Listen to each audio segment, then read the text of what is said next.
Now, I know that these measures are not easy, but I also know that they are vital.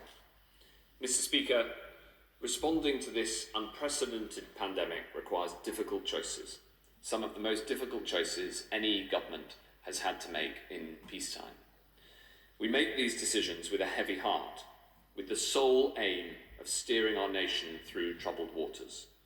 Things will get worse before they get better, but I know that there are brighter skies and calmer seas ahead, that the ingenuity of science will find a way through, and until then, we must come together, because we all have a part to play in defeating this dreadful disease. And I commend this statement to the House. Now we call the Shadow Secretary of State, Jonathan Ashworth, to reply. Jonathan?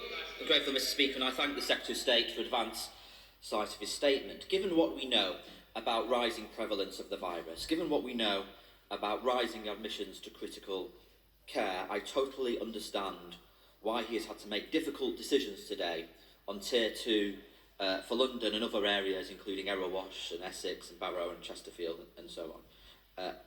I hope he will agree that when decisions like these are made, they are most effective when made in tandem with local leaders.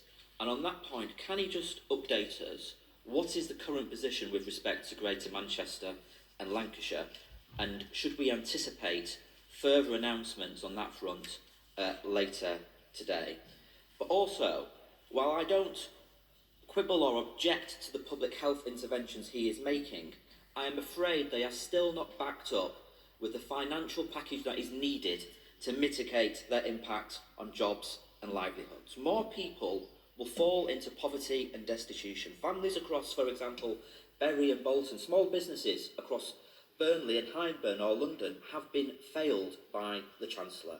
So I urge him and the government to introduce a stronger package of financial support for those areas in Tier 2 and Tier 3. The British people have made tremendous sacrifice already, and we are heading into the bleakest of winters. Much of this could have been avoided if the misfiring 12 billion test and trace system had been fixed over the summer. Today, the new figures show just 62% of contacts reached. That's equivalent to 81,000 people not reached circulating in society, even